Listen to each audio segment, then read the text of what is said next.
Hey guys, S here. I've been meaning to make this video for a while, and it's taken me a bit of time because I don't exactly know how best to structure it, and it does contain some sensitive information that I need to be a little bit careful about. However, given things that are happening in the world, news that's coming out, it really needs to get out there now. So here we go. We have seen more and more coming out about, for lack of a better term, elite pedophile rings. We just heard today that Jeffrey Epstein was most likely murdered, did not commit suicide, to the surprise of basically no one. But it's important to keep that kind of stuff in the public consciousness. He was, of course, operating an elite pedophile ring that appears to have been related to intelligence operations and controlling key figures in the United States and elsewhere through, presumably through compromising photographs and videos and things like that. And then the FBI Twitter account recently was basically like, LOL, hey guys, remember that time we uncovered a CIA operation that was kidnapping and raping kids for satanic rituals? Fun times. That would be the Finders, was the name of the organization. If you haven't seen the information on that drop, you should go check it out. It's a little hard to follow that one because the case notes, of course, were written by different people. The investigation was essentially not completed. But, long story short, some current and former CIA people founded a group that went around and kidnapped kids and used them for sex trafficking and for rituals and for bringing into their cult and different things like that. And the kids that were taken were taken from playgrounds and from schools. They were specifically chosen, so there was a surveillance aspect to this operation. There's also the question of why choose these kids. And similar to Epstein, as local police and domestic police investigated, they were told to back off. Because of some connection to intelligence. And a bunch of information is redacted in that report, so it's very hard to tell exactly what the whole story is. So what I wanted to talk about was a personal encounter with one of these groups. I don't even know if this one rises to the level of a group. But I wanted to talk about it because people see these things and it's very shocking. We see these very large ones, these very high level ones, like what Epstein was running, or like the Finders. And, that's sort of one level. And, maybe it has some political angle to it. I don't know. We don't know, basically, right? We just know that this stuff keeps happening and it keeps being tied to very powerful people, right? The longest serving Speaker of the House, it was essentially running a pedophile ring out of the White House. The Congressional Page program was to provide Dennis Hastert with victims, and was shut down after that was revealed and he resigned. So this stuff keeps happening. Then you can also read things like The Last Closet by Moira Greyland, which I would certainly recommend everyone read. I think I've mentioned it before, and I've interviewed her with John Delarose on his channel. She was one of those people who's just unfortunate to be born to a pair of pedophiles, incestuous pedophiles. And so she wasn't one who was caught up in exactly a system, but at the same time, when you read her story, there are more people involved than just her parents. There are certain ideologies that were common to this, and a big one is various ideas of like paganism. We see these satanic ritual things crop up alongside these things all the time. Pagans had very different beliefs about how children should be treated, very different beliefs about sex than the Christian West. And there are people practicing those beliefs today. There seems to be, in many cases, some sort of child sacrifice, human sacrifice element to what's going on. Why is the left so desperate to maintain access to abortion? If you just needed abortion for yourself, or even for yourself and your victims, like let's say Jeffrey Epstein wants to make sure that, if his girls get pregnant, it can be dealt with. Well, the elite have always had access to that. Doctors don't forget how to perform abortions if it's banned. So it's not that, right? It's like they need a lot of these to be happening. And then we keep also finding people, everything from MS-13 to the doctors themselves, to, other weird sites of crimes, have fetal body parts. And this isn't just the, whole Project Veritas, like they're, selling them, making money off of them, something like that. This is, parts apparently being used for ritual purposes or for or something. It's like we don't, like, again, it's like with all this stuff, it's like we don't know. But the same patterns keep cropping up. And it doesn't have to be exactly the same people. It doesn't have to be at the same high level. It seems to follow the same pattern even when it's a relatively small, self-contained, let's say organic type of pedophile ring, like what Moira Greyland was unfortunate enough to be born into. Anyway, so these are all news headline type things. You can look them up for yourself. I have a story that came my way not long after I heard about Moira Greyland. A woman came into my social circle who, like Moira, was born into one of these families that engages. They were explicitly a pagan sex ritual, child sex, incest, a kind of cult. There are people outside the family involved, and they themselves were elite. Might be a stretch, but elite people were involved. The reason I can talk about this is because everyone involved, or everyone I know about who was involved, is now dead, including the woman that I met. Still, it's not my story, so I don't want to share too many details that might hurt people who are still trying to cope with this and get through it. But I think people need to know that this is not, it's not like this one-off weird thing that happened in the 70s, or it's this thing that only happens when, evil people get control of the CIA or something like that. This stuff seems to be happening at a bunch of different levels all the time. And so this woman that I became familiar with was at least 2 generations deep in this. So her grandparents were the cult leaders in this case. Don't know further back history than that. Don't know if they started it or if they were born into it as well. My guess is probably they were born into it. A lot of this stuff is intergenerational. And so her father was abused by his parents growing up. And then when he had children himself, he had 2 children. He had a son and a daughter, and he told his grandparents, you could have the daughter if you would leave the son alone, basically. So that was how she ended up so much in this. And it was 100% the stereotypical thing that you see in movies and you think is far-fetched, right? It's like the costumes, the nighttime orgies, the rituals, the whatever, everything, all around pagan iconography and pagan practices, and so that's what she lived for basically her whole childhood.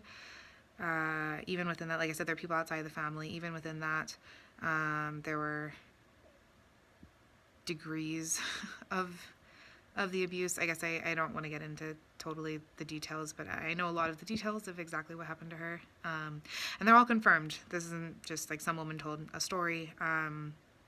She wasn't the only one in the family affected. There are medical records backing up everything. Her injuries are documented. Enough is known at this point. I mean, there's pornography that was made of her, things like that. So this is very well documented. Was it in the media? No, not at all. Was it in the media despite the fact that people involved in this are in government, in not in the part of government maybe that you would expect, the part of government that's generally considered the good guys and are generally supposed to go after pedophiles rather than be pedophiles and cover up for them. That they were wealthy, part of wealthy, influential families in major American cities, not in the state you might expect, not in New York, not in California, not in a liberal state, and nonetheless, this was going on. And for the people who, the extended families know, the ones who don't participate, they know, and they work very hard to cover it up, and they work very hard to hurt the victims and make sure that they are hurt to such an extent that they can't talk. Whether that's just psychologically, whether that's tying them up in court, whether that's making sure that their lives don't last very long, which they tend not to, whether that's because of drugs, because of suicide, because just you're very physically compromised after that kind of lifetime of abuse. If you don't know much about it, I don't super recommend learning, but digestive problems are very common, not just for psychological reasons, but for physical reasons. Reproductive issues obviously are common. This particular person I know could not have children herself. And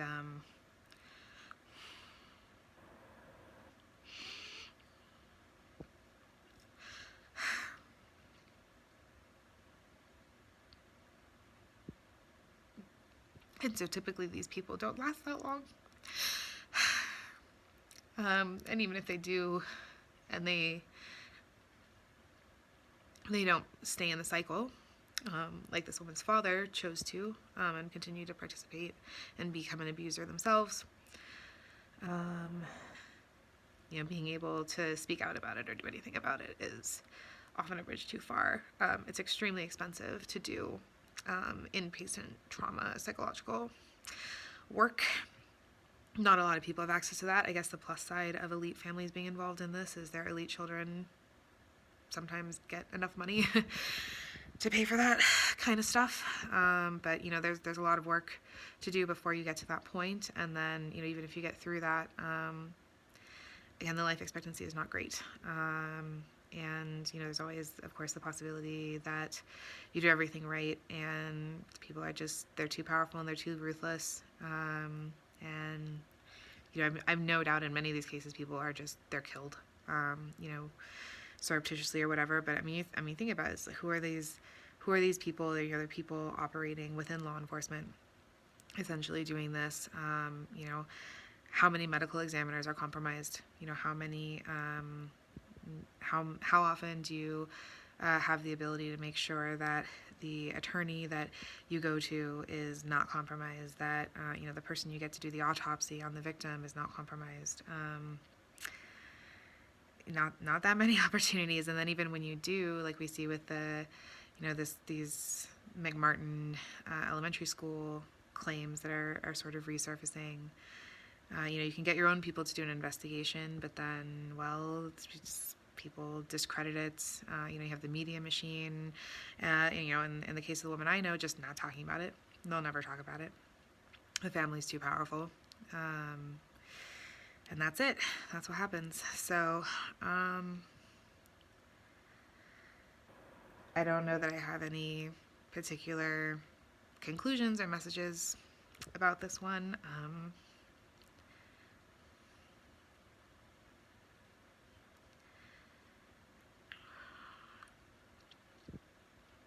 Other than that,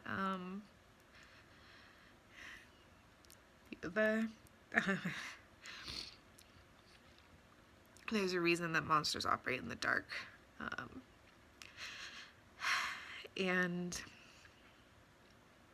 there's also a reason that they often want what they're doing to come out and be known by people. One of the very common patterns now is, these things come out and they're so horrific and they're so hard to believe and they're so outlandish that people don't really believe them. It's like, oh, it's easy to believe maybe like, your uncle touched you when you're on his lap or something like that, but believing that your uncle was part of a systemic sex cult that had elite members and, abused you over the course of a decade, it suddenly becomes like, I don't know, and how common can that possibly be, and blah, blah, blah. And I don't know how common this is. I know that it's not something, I would not have thought it was common enough for me to run into it in my own life. So it's very clear to me that it's more common than I thought it was before. And I'm guessing for people who don't get exposed to a wide array of information, they just get what's kind of fed to them. There's different sides of it, right? Of course, people probably think that kids being grabbed off the street is more common than it is, at least in America for now, versus what might happen in the third world. But then other things we imagine, don't happen, or when they happen, it's, that the kids are making something up or something like that, and probably that happens too. I wish we had better information about it, but the main thing I would urge people about is, there's a bit of a strategy of hiding in plain sight with this thing. Like a lot of people say, well, this can't possibly be what it looks like, because if it were, they would be working harder to cover it up, or they wouldn't do it in such an obvious way. And I don't know if it's that they know people think like that, and so they intentionally do it this way. I've heard that claim that, like, they'll do something that's completely ridiculous and doesn't make any sense, so that if someone witnesses it and reports it, people will say the person's crazy. I don't know if it's that deliberate, or if it is just that crazy people are really crazy, right?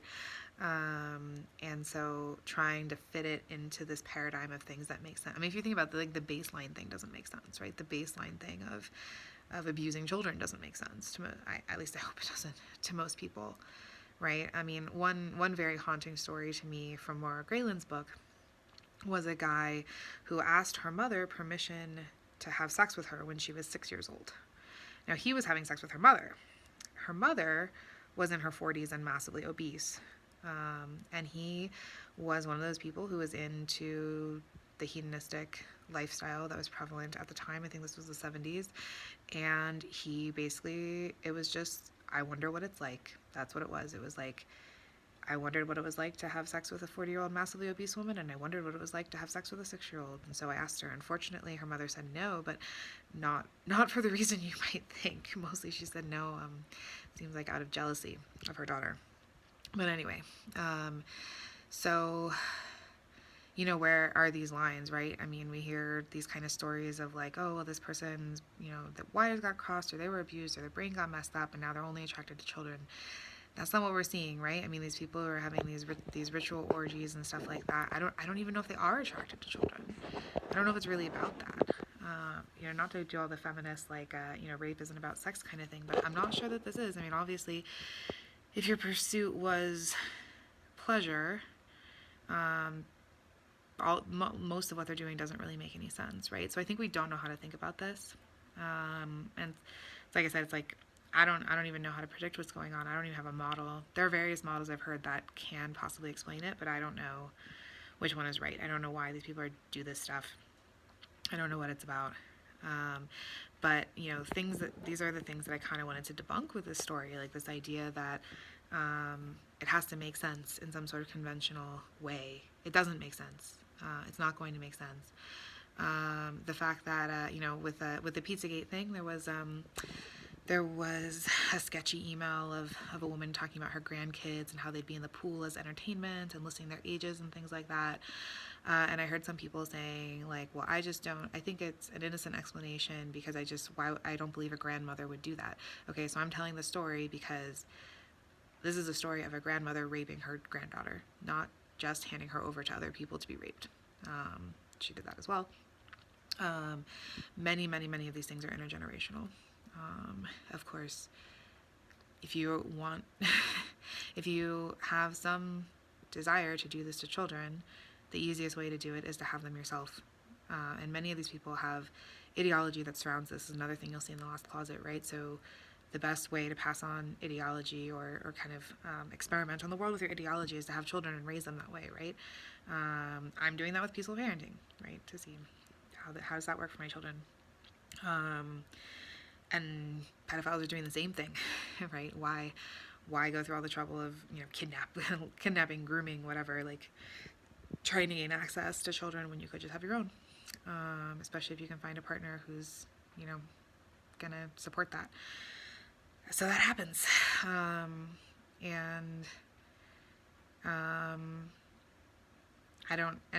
Again, it's like we don't have widespread information and statistics about this to really say like what kind of things are more common or less common. Kind of just have to deal with each one as it comes up. So anyway, that was, I think, what I wanted to get out there about this story, and kind of dispel some of the myths and ideas that people have about it. The idea that there can't be these networks, there can't be these conspiracies, or there's too many people involved, blah, blah, blah.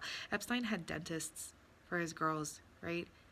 They took care of them in his house. They were on birth control. They had doctors. The girls were 15. You've seen pictures of the girls. No one thought that those girls were overage. They were at parties. He would bring them to parties with hundreds of people, and everyone there could tell. You can tell from the photos. They're so uncomfortable. They're so young. No one else there is that young. They don't belong there. Every single person there, hundreds of people, right? Celebrities, elite people. Every single person knew what was going on some level, right? They knew something was wrong. They knew those girls didn't belong there. And none of them said anything. Except for Trump. Sounds like. People didn't even cooperate with investigations. So this is not far-fetched. This is not far-fetched. This is not, it's like you don't have to buy into like the twirly mustache idea or smoke-filled room, blah, blah, blah stuff with these conspiracies. It's a whole bunch of different people acting according to what they think is important, whether that's some sort of raw self-interest like money or it's ideology. And not all the actors have the same one, but they're complementary in some way, or at certain points they're complementary. And so they make plans, and things happen in the world because of them. That's it. That's all these things are, right? So I don't know exactly what people do about this. I would say when you read The Last Closet, it is definitely frustrating. A lot of the people who really knew what was going on were involved. They're really bad people. You wouldn't expect them to save anyone. But on the other hand, there's a lot of people looking the other way. And a lot of people looking the other way because Walter Breen was famous. A lot of people seeing inappropriate behavior and dismissing it, and that's exactly what I'm talking about with people saying, well, they wouldn't do it in the open, right? If this guy was actually a pedophile, he wouldn't be grabbing boys' behinds in front of other people, as an example, or he wouldn't be making lewd comments, in front of boys, in front of their parents. That is completely wrong. That's completely wrong. So not only do they do that because they're hedonists, they can't help themselves, but it's also a test. It's not a test of the kid. It is partly a test of the kid, but mostly it's a test of you. It's a test of you, the parent. It's a test of how you're going to deal with that situation, if you're capable of defending your child or not. And most parents fail this test now, especially because we've been so indoctrinated to tolerate other lifestyles and to doubt these things and to doubt our instincts, and to not act to protect our children because somehow we think we're so afraid of the overprotection now, right? As though there's such a thing as overprotecting a child from sex, when, say, they're under the age of 12. There are lots and lots of environments that, like your kid begging for candy, right? They want candy for breakfast, lunch, and dinner or something like that, right? You don't give it to them. Your kid wants to go into environments where adult things are going on, where predators roam freely. You don't take them. That's it. Your kid can cry and pout and be upset that you didn't let them go to that Renaissance fair where, there's grooming going on. Too bad. Too bad. You don't take them. It's not going to hurt them. they weren't even a thing a couple generations ago, right? Like, so anyway, that's what I would say is, like, keep an eye out for that stuff. You know, I think finding the actual victims in these family situations is kind of hard because I think if you read The Last Closet, it'll be more clear. But the way this abuse stuff comes out is not, it's not usually, it's kids really love their parents and they don't know what's wrong necessarily. They know on some level what's wrong, but it's like their parents will lead them. So the things that kind of manifest are not, it's not like the kid's gonna come and be like, oh hey, like, you know, dad's touching me. You know, it's probably not gonna be something like that. But you should see the behavior in other places with other children, and the important thing is to call it out. If someone's not, you know, obviously it wouldn't be fun to be accused of something like that. Totally. And witch hunt things have happened. People have been falsely accused. I'm very sympathetic to that. But if someone is not a predator and someone says, hey, this thing you're doing makes it seem like you are a predator, that person will stop. They will stop that behavior. That's what a sane, normal person will do, right? It's okay for us to correct each other. You know, we live in a society. And if someone is corrected and they don't stop, and they get indignant and they defend the behavior, and refuse to stop or refuse to change, right? I think that's the most important thing, is that they get to continue the behavior. Then you know you're on the right track, because that's not how a person who is concerned with